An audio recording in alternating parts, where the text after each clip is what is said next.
Hey, it's Kim Komando today, your daily podcast to keep you up to date with all things digital and beyond. And I'd love to have you be a part of our podcast. You can make an appointment to speak with me. Just head over to komando.com, and on the top right, there's a button that says Email Kim. Fill that out, and that's it. I always like to start with something interesting. And what do you think TikTok is? Is it a social media company? Is it a place for folks to go and watch short videos? Is it a place to learn a new dance routine? Is it a way for communist China to check our every move? Yes, well, it's all that. But TikTok is turning to what we used to call a record company. I don't know if you remember those. But listen to this. 75% of all U.S. TikTok users say watching the videos is actually how they find new music. And because TikTok says they're not a music platform like YouTube, they don't have to pay out these huge royalties to artists. Now, of course, the music industry is starting to change this, and TikTok has a feature that I want to pass along for any of you who are musicians and artists called Sound On. And that's where you can upload your music and then possibly get paid royalties every time somebody actually plays it. But just no elevator music, please, for TikTok videos, because that's just so bad on so many levels. That's right. And on that happy note, welcome, ladies and gentlemen, to this. It's America's largest show about all things digital. That's right. It's called The Kim Komando Show because, after all, I'm America's digital pro, Kim Komando, here with you. And you can find us on over 425 top stations throughout the United States. And we're streaming in your favorite podcast radio player. And you can also find us as a podcast. Wherever you get your podcast, just search for Komando with a K. And don't forget, over at getkim.com, that's where you can get the commercial-free podcasts, and you go back 3 months of archives, and you can also watch us do the show. You get access to our interactive chat room and our great Komando community. You get 30 days free. And, of course, there's always a discount for service personnel, military, and vets. And, again, that's over at getkim.com. And a special thank you goes out to our American Forces Network radio listeners serving more than 375,000 American servicemen and women in 175 countries and 200 ships at sea. I love that. Get the Kim Komando Show. All right. Every single day, I plow through at least 30 different websites, and I read white papers, and I talk to industry insiders to make sure that all you guys and gals are up to date on all things digital. And this is part of the show where I like to talk about tech news. And we begin at One Hacker Way in Menlo Park, California. That's the headquarters of Facebook/Meta. And that's where Mark Zuckerberg laid off 11,000 people a few weeks before Thanksgiving this past week and then Christmas. So what the heck's going on? All right, I'm here to give you the straight scoop, and it's not pretty. Revenues are declining. Users are declining. The stock lost more than 70% of its value over the past year. Now, before the layoffs, they hired 28% more people. They wasted trillions of dollars trying to build out this cartoonish metaverse that no one wants. TikTok has taken over. Facebook tried to compete with Twitch. They couldn't do it. They tried to compete with live shopping. They couldn't do it. They can't buy Instagram and WhatsApp companies anymore because Washington, D.C. is onto their practices. And Mark Zuckerberg, from his surfboard on Kauai, wrote in the layoff email to those 11,000 people, I got this wrong. I got this wrong. Doesn't that make you feel better? Thanks, Mark. Thank you. And by the way, you might be thinking, why can't the board of directors just fire Mark Zuckerberg? They can't. It's in the bylaws. They are stuck with the Zuck. Number 2 on our list, walk like a Macedonian, not an Egyptian. Well, Elon Musk has taken over Twitter, and the Tweeties are not very happy. I'm talking about half the staff who was fired. The remaining employees were told to get back to the office. They're not thrilled because they say no more working from home and be ready to work 40-plus hours a week. Now, what about the users? About 1 million deleted their accounts. Another 500,000 accounts have been suspended. There's a new bird in town, really an extinct massive elephant called a mastodon. It first appeared on Earth 23 million to 2.6 million years ago. I'm not an anthropologist, but that seems like a pretty big spread to me, 23 million to 2.6 million years. Anyway, this mastodon site is a Twitter kind of almost like site that was built by a German software engineer in 2016, and about 500,000 people have signed up since Elon Musk took over Twitter. Now, Mastodon is different from Twitter. It's nonprofit, has no ads. Users set up their own servers. They come with their own rules about what people can and cannot do or say. Now, the big question is, how long will it be until Mastodon is taken over by terrorist trolls and all the other bad guys and gals in the universe? Well, they're probably on the site already. Number 3 on our list, Twitter changes and changes and changes. Back to Elon Musk. is that he spent $44 billion on Twitter. Now, one of his ideas is to say, we need to start making money, so we need to start charging a subscription. And so in order to make money in that subscription, he's going to charge $8 a month for a verified account, so you get that blue check mark. So this is from the Why We Can't Have Nice Things department. People were willing to pay the $8 a month for the blue check mark, but it's not the way that Musk really wanted to work out. Nintendo of America got a verified account showing Mario flipping the bird. The image was actually really good. There was a new trailer date for Grand Theft Auto 6, fake. A fake LeBron James claimed he was requesting a trade, fake. But hey, all these trolls have to pay $8 a month to get that blue check mark. So Musk is saying, we're going to do a lot of things wrong. We're going to try to do a lot of things right. So just be patient with us. We will. Oh, number 4 is a crazy story. There's a good reason the first 3 letters in crypto spells cry. Check this out. There's a crypto platform and crypto exchange called FTX. They ran all kinds of commercials during the Super Bowl last year with Larry David as the star. Now, rumor says that Tom Brady and his beautiful wife had a pile of money with FTX, possibly hundreds of millions of dollars. Now, you have to follow me on this. FTX has a side company called Alameda Research that was being funded with at least $4 billion in FTX funds. That's according to Reuters. And then Alameda made some bad bets on crypto, and they declared bankruptcy. So basically, FTX was taking people's money on that crypto exchange and using it to make bets on futures on another company that they owned, Alameda Research. Now, FTX just filed for bankruptcy. So the Department of Justice is looking into it, but this is the crypto Wild West. If you put any money into FTX, you're probably just out of luck. That's just the way it is. But guess what the 31-year-old CEO, Sam Bankman-Fried, said about filing for bankruptcy and everything that's going on? You want to know what he said? I effed up. That's his exact quote. Doesn't that make you feel so warm and fuzzy? Thank you, Sam. And finally, this, coming in at number 5, a few fun facts about your next flight. I saw this over at Bloomberg Law, and it's not you. Airplane seats are really getting smaller. In the 1970s, the average airplane seat measured 35 inches long and 18 inches wide. Now today, they're 31 inches long and 16.5 inches wide. Now, it's so bad that the FAA has gotten about 25,000 complaints about the size of airplane seats. Now, meanwhile, since the 1970s, Americans have gained weight, about 34 pounds on average per person. So the airlines, United being the first one, said, we have to block out the middle seats so that the airplane isn't too heavy. So now more than ever, you need to make sure that you get a good seat on the plane. So what I want you to do is get the Chrome browser extension called Legroom for Google Flights. And also when you're using Google Flights, you can see how much legroom there is per seat by the flight that you selected. Now, you're not out of luck if you don't use Chrome. There's also a website called SeatGuru.com. You see a map of the best seats. But I always get a chuckle. I always think it's funny. This has happened to you. It's happened to me, is that you go to check in your bag and it's overweight. And then the person there at the ticket counter says, why don't you just take some things out of your check bag and put it on your carry-on? So this way you're not overweight. I'm like, okay, but I just took the weight out of my checked on bag and I put it on my carry-on. It's the same weight. What's going on there? I don't know. All right, coming up in just a few moments, how you can make your smart assistants remind you of things. And of course, we have all of your great phone calls here on the Kim Komando Show. Since our founding in 2000, we at the Center for Internet Security have always had one mission.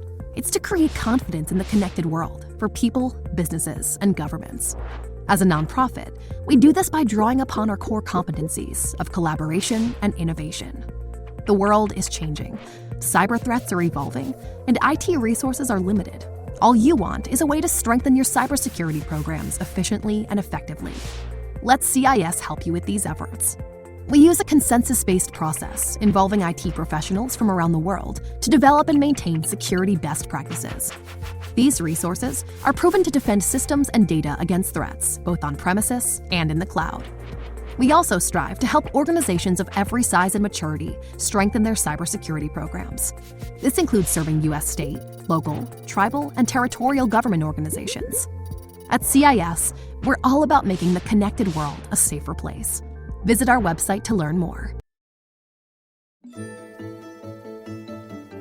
Our T-Mobile Unlimited listener line is now open at 1-888-825-5254 is the way to join us. And just a quick reminder, if you have a question and you're too shy to come on a big-time national radio show and a podcast, well, don't forget you can always send me your question via email. That's komando.com. And then in the top right-hand corner, there's a link that says Email Cam. All right, how about we start with Kelly in Overland Park, Kansas. Hi, Kelly. Hi, Kim. I am really excited to be on your show. Thank you for taking my call. You betcha. I very much appreciate how you always speak to people on whatever level of experience they have, and I'm going to need a pretty basic level today, just a fair warning all right. here. Okay. So a few years ago, before our first grandchild was born, I wanted to improve the security of storing my photos and videos. I was using my desktop for storage and also flash drives, but I wanted to add the cloud. My desktop is Microsoft, and I have an iPhone. So I tried the Apple iCloud, and I got nowhere with it. It was just not working for me. So then I tried Amazon Prime Photos, and something clicked. I find it really easy to use. It's intuitive. I really like it. I do know that there's the Amazon Drive, and then there's Amazon Photos, and I'm not really sure what the difference is between the two. But I used Photos for and also Photos in conjunction with their Amazon app on my phone to put pictures, send them to my phone so I can view them there. But that's just a small number of my photos. Then I used Drive on my desktop in order to actually set up, to work with the system to manage the storage. I'm really hoping against all hope that Amazon comes back and sends out a retraction. But this summer they announced that they're getting rid of the Drive portion as of January 31st, that I won't be able to use that anymore.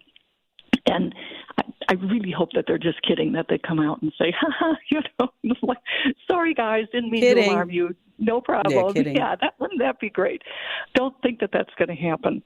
So I'm feeling a little bit up the creek here, and I'm hoping you might have some suggestions for me what I can use instead of Amazon Drive. And also, do you think, will I still be able to use Amazon Photo in order for the phone portion of this, not the cloud storage? Okay. Right. So Amazon Drive is your hard drive in the cloud. Okay. And that's the part that's going away. Okay. Your Amazon Photos, that's still going to be there. So you're still going to be able to use the Photos app. You're just not going to be able to manipulate and move files to and from the drive. Okay. So you still have all your photos. Do the phone. Yes. Yes. Now, if you do need like an online drive, okay, Google Drive gives you 15 gigs of free storage space, and that's 10 gigs more than you had with Amazon Drive, and it's free. Okay, and you could always buy more, but 15 gigs is a lot, okay, because you're only using 5 now. Mm-hmm. And the reason why I'm going to throw you for Prime, so I'm well, not yes, sure exactly. How that works, but yeah, I know. It's like getting free shipping. Okay, yeah, I'm paying $15 a month for free shipping. Okay, right. So. But you get the photo storage with Amazon Prime, which a lot of people aren't using. I'm not using it, but you are. I think that's great. Right. But the reason why I said I'm going to throw you for a loop is because, see, with Google Drive, it works so nicely with, guess what? Google Photos. I know what you're thinking. Yeah. I got everything on Amazon. Okay. Yeah. And so now we have yet one more ecosystem. See, the thing when we talk about ecosystems is that we try to stay in one, because then that makes our life easier. So if we're using Windows, maybe use OneDrive. If we have Apple, we want to use iCloud and Photos because it all works together. And then Google works really good on Android phones and also does really work well with Windows-based systems. Okay. iCloud is really, is pretty simple to use, but I'll tell you where it does get confusing, which they've gotten it better over the last couple of years, is when you start looking into the iCloud settings and what gets synced to what device. Okay. And then it really doesn't really like to play well on Windows. I'll tell you that right now, because it's really made to work in the whole, like I said, the Apple ecosystem. But I don't think you need to, if you need extra storage space, if you like, if Apple Photo, or pardon me, Amazon Photos is easy for you and you're comfortable using it, then just keep using it. Okay, just keep using it. But if you need a drive, if you need that drive storage where you're going to manipulate by drive, files, again, you're talking about cloud storage, correct? Yes, yes. Okay. Then that's where you're going to look at Google Drive. Okay, because you made the smart move, because flash drives, they're known to die, and they die for no unknown reason. Okay, then everything's gone into the intergalactic big bucket. So you need to put something into the cloud, especially because these are your grandkids' pictures, right? I mean, we don't want to lose them. And Right. so if you need a drive, just go to google.com and sign up for a free Drive account. You have a Google account. And there are some, like I mentioned, there's some really good options. But if you do like to use Amazon Photos for your storage and manipulation, and you know that it's there, then you can keep using it. But the part that's going away is that Google Drive, or pardon me, is that Amazon Drive. And so if you need any additional help about this, I'm going to go ahead and we're going to send you over a link right now, Kelly, about the Amazon Drive shutdown and what you can do now, and some alternatives for you to check out. But I think pretty much if you need the drive, I'm just going to vote for signing up for a Google Drive. At some point, you may find that you might want to just try Google Photos, because it actually has a great app that will work on your iPhone too. And so you'd be able to get it on your Windows and also on your iPhone, and then have all those photos. And the thing about Google Photos too is there a benefit, another side benefit, is that you can share these photos with your kids as well, so they can get copies and download copies of all the Google Photos without necessarily having to have an Amazon account to do that as well. Kelly, thank you so much for your call. I appreciate you getting through. Hey, speaking of Amazon perks, they just added a new one that you can get a year of Grubhub Plus for free. That's right, free food delivery, and it's all in those Amazon perks, and you can check that box and sign up for it on Amazon. Just go into your account settings. All right, you want to stay right where you are. Can talk about how you can trade in your old gadgets and get some cash. And in our digital privacy tip, how you can do a 100% free background check on just about anybody. And you just have to go to the right sites online, and we're going to point you in that direction. Of course, we have more of me and more of your phone calls you don't want to miss. Since our founding in 2000, we at the Center for Internet Security have always had one mission. It's to create confidence in the connected world for people, businesses, and governments. As a nonprofit, we do this by drawing upon our core competencies of collaboration and innovation. The world is changing, cyber threats are evolving, and IT resources are limited. All you want is a way to strengthen your cybersecurity programs efficiently and effectively. Let CIS help you with these efforts. We use a consensus-based process involving IT professionals from around the world to develop and maintain security best practices. These resources are proven to defend systems and data against threats, both on premises and in the cloud. We also strive to help organizations of every size and maturity strengthen their cybersecurity programs. This includes serving U.S. state, local, tribal, and territorial government organizations. At CIS, we're all about making the connected world a safer place. Visit our website to learn more. All right, so if you have some random gadgets laying around you don't use anymore, I want you to check out Amazon's trade-in program. Now, to get this, your gadgets don't even need to work, all right? Amazon will give you gift cards for other makers, smartphones, tablets, stream players, soundbars, all kinds of stuff. It's a great way to declutter your life. And then to get started, just on the Amazon search bar, just type in trade-in program. And then on that page, any devices that you purchase on Amazon will automatically appear. Then you can search for other devices that you want to trade in. You answer a few questions, you get a quote. If you agree with the amount, you can print a free shipping label to send it in. And then once Amazon gets your device, the gift cards will appear on your account automatically. Yes, it's so sweet. That's Amazon's trade-in program. All right, just moments away about how to do a totally free background check on someone now. And then later on, some cool ways to use your router's USB ports. And back to the phones we go with Michael in Salem, Oregon. Hi there, Michael.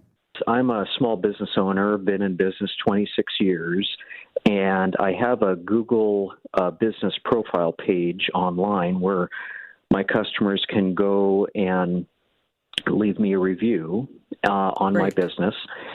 And I've always had a 5-star review because I take care of my customers. And out of the blue, about 6 months ago, I had somebody who's not even a customer of mine leave me this negative 1-star review. And so it's totally dropped my 5-star rating. So my question to you is, how do I go about removing that review? I've tried to contact Google, and I've had no success there. So I'm kind of stuck as to how to approach this. That's tough. It is tough. And it's just mean-spirited that somebody would take advantage of a situation such as a Google review and to do something with malicious intent. And I never understood it myself. And you're positive that this is not a customer, right? This is not a customer. That's correct. You know, but people can get online and they can say anything. And, you know, hopefully these tides will be changing. Like if you ever look at my Glassdoor reviews, Michael, you would think I am the worst person possible in the entire world. Like, here's one. Somebody left a review that if you work for us, is that I stand in the parking lot with a clipboard and I check off the boxes and note the time that everybody drives in through the gates. Okay. And then I also do that in the afternoon. I think if I did that all day and night, I don't think I would have any time to do anything else. Just saying. It's like, where do these people come from? You did the right thing in trying to talk to Google and trying to get them to remove the review. If they haven't already done it, you can try it again. How do you think you should respond to this review publicly? Well, that I don't know. I'm just kind of at a loss as to how to go about this. I've spoken to a number of different people, and nobody knows how to go about this. You can leave a rebuttal to the review, and so okay. My rebuttal would be, I've been in business for 26 years. This is the first negative review that I've ever received. I do not believe this customer is in fact an actual customer because of these facts. And if in fact you are a customer, I would welcome the opportunity to turn your 1-star review into a 5-star review. So you take the high road and you kind of call them out as a liar without necessarily saying you're a liar. Mm-hmm. Because I mean, I've had to do that where people, like, we have people that leave Glassdoor reviews. I don't even think they speak English, and it says something like, "I was a medical technician and I hated my job." I'm like, okay, we don't even have medical technicians. Okay, I mean, we're not in the medical industry, so I'm not sure where that came from. So, so it's almost like you remain above the fray, and just as I mentioned, and invite them to, if we did something wrong, we would like the opportunity to rectify it. So you open it up with you're going to do a positive sandwich, okay? Mm-hmm. Positive sandwich. The beginning, we've been in business for 26 years. We've never had this type of review. I'm not sure where it came from. This doesn't sound like a situation that we have experienced at all. And then at the end, you say, but if in fact it has, we welcome the opportunity to change your mind, or however you want to say it, something like that. So this way, if somebody looks at it, they're like, you're not a jerk face coming across like, liar, liar, hair's on fire. You're just coming across by saying, this is my business. I take it personally. I care about each and every one of my customers, you included. And if there's something that we did wrong, let us know how to fix it. We're always here for you. Our 800 line is open 24/7, whatever it may be. And that's normally the best way to do it. But I still would keep on Google. I'd probably ping them every 30, 90 days just to say, hey, listen, is there anything you can do? Because this is just totally bogus. But this is the nature of the internet. But, tides are changing. Right now, I believe it's happening in New Zealand, and it's heading into the courts inside San Francisco, that all these anonymous all these anonymous Glassdoor reviews or something, and people are going to say, okay, well, I want to know who wrote that, and I want to know why they wrote it, because I want to be able to contact them. Michael, let us know if there's anything we can help out with. Small business owners, I'm one too. It's a hard job, and I'm always here for you. You know, the best and easiest way to get Google reviews is just to ask your customers. As a matter of fact, whenever you send an email to your customers, just put it right there. Say, hey, we would really appreciate a nice 5-star review. And speaking of, hey, give us a nice 5-star review over on Google or wherever you get your podcasts. And that's always a good sign and helps us out. All right, it's time now for our DIY security tip. And this week is brought to you by Total AV. All right, so how do you do a totally free background check? Well, here are some basic steps, and we have it written out for you and with all the links that you need over on the website. But you're going to start with Google. It's the easiest place. You're going to put the person's full name in quotation marks. And then if you're getting too many results, start narrowing it down. So maybe Bobby Smith in Cincinnati, Ohio, who maybe lives on this street or drives this car or has this type of job. And then you can also do a Google image search for any pictures of Bobby, and that will link to other different websites. Now, of course, you want to check your social media, on Facebook and on Pinterest and on Instagram, LinkedIn. You want to look them up there. You can also use a website called PimEyes. That's an AI-driven photo recognition site. Might give you some more hits. And you can also check out property by looking inside the county databases and see their APN numbers, and then look it up on Zillow and see how much their house was and when they purchased it. I also want you to check the sex offender registry. And then finally, these people search sites. The one that I talk about a lot has a lot of information about it because it's disguising itself as a family tree genealogy website. It's called familytreenow.com. That's familytreenow.com, which, by the way, if you're in there, I want you to remove your entry as soon as you can. And every Tuesday on Komando.com, it's called Opt Out Tuesday. And every Tuesday we tell you how to remove yourself from one of these annoying people search sites. So in case you're looking for a couple of things, you want to know how to do a free background check and have those links to PimEyes and the Google searches and the image searches, and then also the free people search sites, and then also how to remove your name from the free people search sites. Look no further than the official homepage of the Kim Komando Show and podcast. That's Komando.com, of course, and then you want to hit the link that says Kim Show. All right, still to come, you have a router. What the heck is it good for other than just distributing the Wi-Fi? You are going to be shocked and amazed, so stay right where you are here at the Kim Komando Show. How'd you like to hear about how I saved $456 in just 5 minutes? I used an app called Rocket Money. Rocket Money is a personal finance app that finds and cancels your unwanted subscriptions, monitors your spending, and helps you lower your bills all in one place. Can you remember all the free trials and all the other random subscriptions that you've signed up for? Of course you don't, and that's what they're banking on. I love that with Rocket Money, I can see all of my subscriptions in one place. Then if I see something I don't want, I just tap to cancel, and I never have to get on the phone with customer service. Rocket Money has over 5 million users and has helped save its members an average of $720 a year, with over 500 million in canceled subscriptions. Stop wasting money on things that you just don't use. Cancel your unwanted subscriptions by going to rocketmoney.com/Kim. That's rocketmoney.com/Kim. rocketmoney.com/Kim. All right, we're running a contest over at Komando.com. Komando.com/win. It's your chance to enter to win a $100 Amazon gift card. But you have to know the secret phrase that I passed along here on the Kim Komando Show. And the secret phrase is, are you ready? Robotics. That's right. The secret phrase to win is robotics. Now, here's the deal. You can increase your entries and your chances to win by doing other things like subscribing to our podcast, getting our tech tips newsletters. So again, Komando.com/win, you enter that secret phrase and then start doing the other ways to enter so that this way you actually get more entries and the odds of you winning are just greater. All right, back to the phones we go with Anthony in Bristol, Virginia. Hello there, Anthony. Well, I'm just curious if you can, your insight's much better on this than what I can find on the internet. We homeschool 2 children, ages 9 and 11. They can type proficiently, and they did a kids' age coding.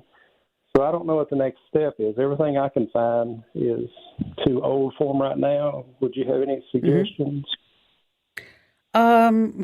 Are you trying to give them more coding classes, computer skills? What exactly are you trying to teach the guys?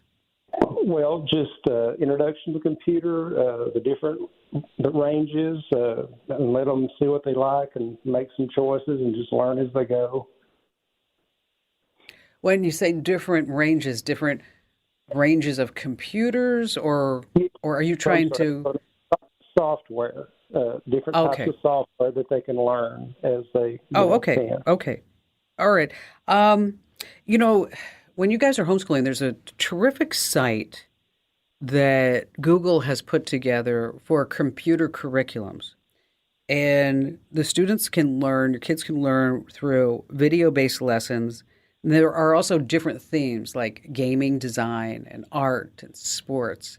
And it's absolutely free. And they do such a great job.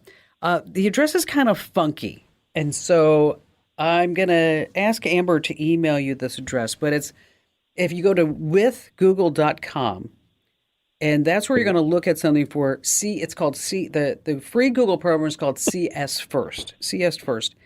And, my sister has a school in Southern California that she has one student to one teacher. And one of her students who's autistic really wanted to learn computer coding. And so she was telling me about this, and I passed this along. Oh my gosh, this kid is like doing backflips with computer coding.